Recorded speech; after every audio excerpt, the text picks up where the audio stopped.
welcome back to my channel, and today we are going to discuss about the new TR to PR pathway guide, right? So earlier today, which is May 5th, the CIC or IRCC has released a guide on how to fill in the application for PR, which is starting on May 6th for TR to PR pathway. So in this discussion, my focus will be specific to the international students stream, but I will touch on general requirements as well. A big disclaimer, I'm not an immigration consultant, but I just like talking about immigration in general, and I love those discussions, right? Okay, so with that, let's get started. So as you can see, I'll put this link in the description below, so you can go right at the link and start looking at the guide. So the guide has several sections, and this is the typical guide. So when I was trying to file the permanent residency for my parents as well, they had the same guide, so I'm familiar with the guide. What they have is, I'm just scrolling through and trying to read everything, and I will just summarize towards the end of what did we learn today. Okay, so basically here, before you apply, they are just reiterating the fact that the immigration or IRCC has launched a new pathway, and they have 6 streams: workers in Canada stream A, stream B. So stream A is healthcare, stream B is non-essential healthcare or non-healthcare. Essential non-healthcare. And then French-speaking worker in Canada stream A, healthcare. French-speaking in Canada stream B, French-speaking international graduates. And number 3, and the most important point, like that's what we are here for, is international graduates stream, right? So we are going to focus our discussion around this, but I'll touch upon some of the requirements for general requirements as well as laid out in this document. So the eligibility requirement, what they have said is the eligibility requirements. The first point here is the biometrics and fingerprints and photo requirements. What they are trying to say here is that you should initiate the biometric process on your own, right? And once they receive the your biometrics report, then they will start the application. So you can submit the application without a biometric. That's what I'm understanding. You can submit the application without a biometric, but they will start processing only after they receive the biometrics, right? So they've given the list, they've given the links: biometric collection service points. You can go there and continue with the process. All right, so the main and most important is step 1, supporting documents. So we want to understand what are the supporting documents. What documents do I need for? And now they have listed generic documents for all the streams. All right, so for all the stream, proof of entry and status in Canada. Okay, so proof of entry and status in Canada. So what they are saying is, to prove your status in Canada, you must submit a copy of your most recent immigration documents, such as work permit or study permit. So whatever your recent permit is, work permit or study permit, you have to submit it along with the application, which should be easy. You should already have it, right?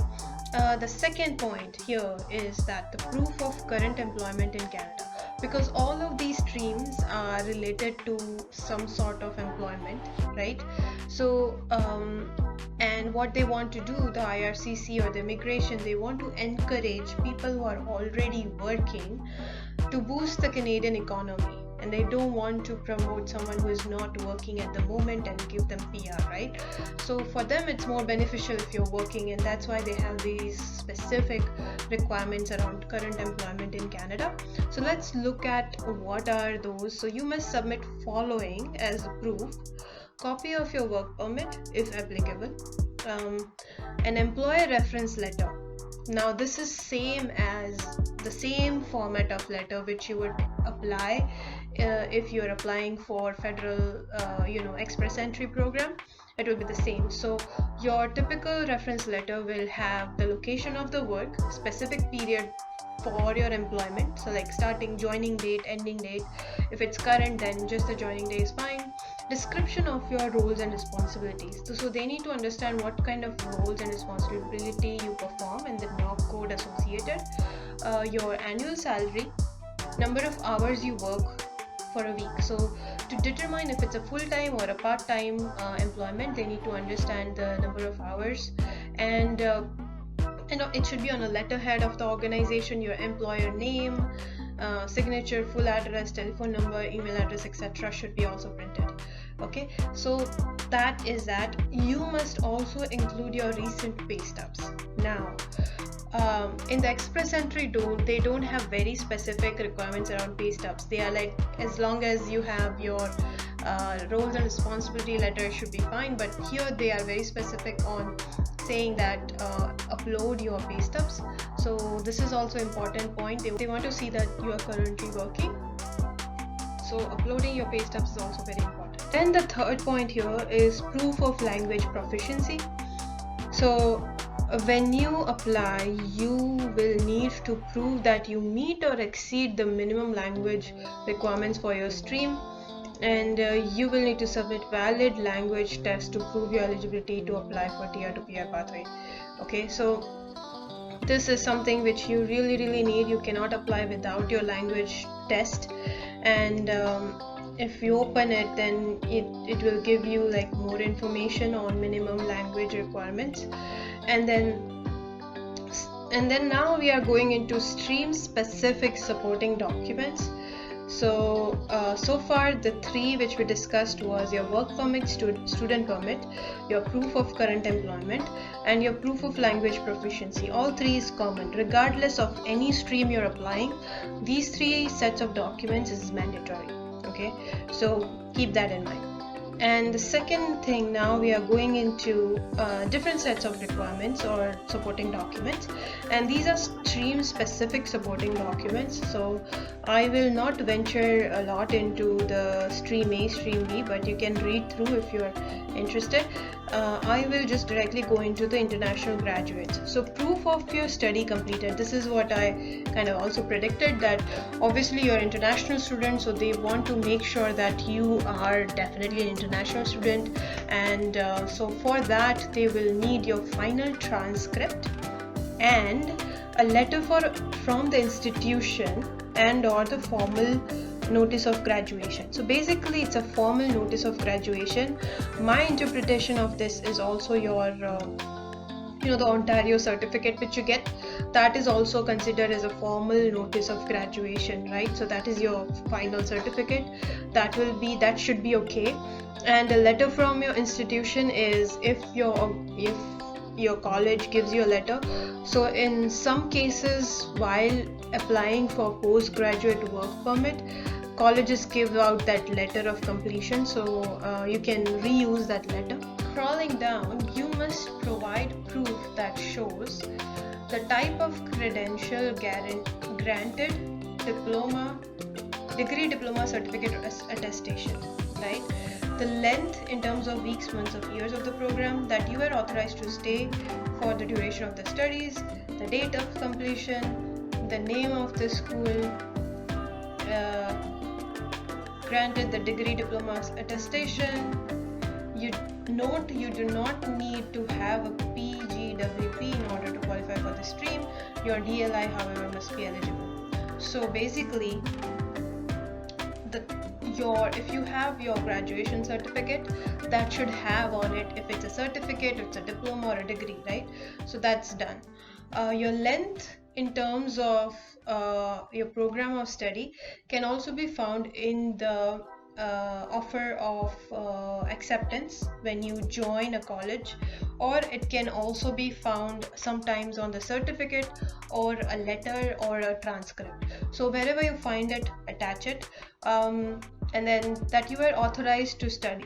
This means you need to upload your study permit, right? Because they want to make sure you're authorized to study in Canada. So you need to upload your study permit and the date of completion of your program and the name of the school. So name of the school is always printed on the certificate, so that should be fine. The big notice here that you do not need to have a postgraduate work permit in order to qualify for this stream. So this is very kind of them that they have not put that condition. So many of you will be eligible now because they don't have this condition in. So that's great. As even if you don't have PGWP, if you're still on a student permit, you can still apply in this stream. So that is fantastic news.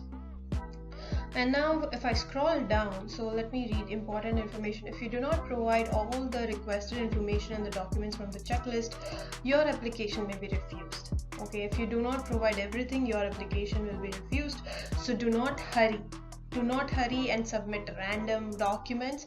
Just take some time, put everything together and upload it, because PR is a very important step. And okay, going down, we have translation of documents. What is this? So basically, if your documents are in any other language, you can use a translator, blah blah blah. We don't need that, or if you need it, then you can read it. If you want to put an affidavit, you can do that. I'm just gonna skip all this because this is right now not a part of the mandatory requirements, I guess. So I'm just gonna scroll down. Complete the application. Filling out the application. Follow step-by-step instruction below to complete the application forms. Okay, so you have these many forms to fill in, right? You have these many forms for a principal applicant. So that is your generic application form, IMM 008. This is also part of the parents' permanent residency as well. So this is like a generic form they have. If you have dependents, then you can use the dependent form. If you have your background declaration, then you can use that. Additional family information, use that. Temporary resident pathway, this is especially for international graduate, then you need to fill in this as well. Any supplementary travels, fill in this. Separation for minors may not be applicable for you. Declaration of common law union may not be applicable or may be applicable. So based on your situation, use of representative is only when you use a lawyer or immigration consultant. So you don't, maybe these three are like not for you if you're filling on your own, but depending upon your situation again. So the following are supporting documents that must be submitted using the dedicated intake portal. Alright, so they have a dedicated intake portal which will launch tomorrow morning at 10 a.m. I believe 10 a.m. Mountain time and I don't know 9 a.m. Pacific time. So I'll confirm that information. For the applicant, copy of biographical data page of passport. So your passport document is mandatory. Any identity and civil status document, any children document, and then they have your immigration medical exams. Okay, and then they have their police clearance, you have your photos, and you have your fees. Okay, so you have all these different things which you need to upload as well. It is a serious offense to give false or misleading information in these forms. Okay, the information you provide on your application may be subject to verification. Of course, they will do a background check on it.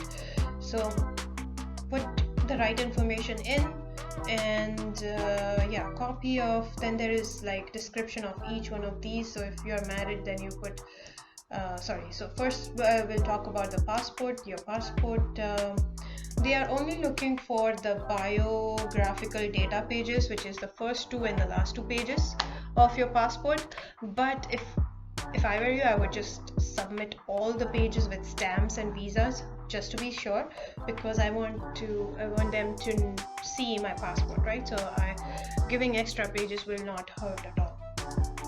I think identity and civil status. So if your legal name changed, if there was any name change, you need to provide an affidavit or any name change document. You may have your marriage certificate if you're married, and you want to support your dependent to get PR as well. So then you need to upload your definitely upload your marriage certificate. And then yeah, all the other documents, supporting documents are mentioned here.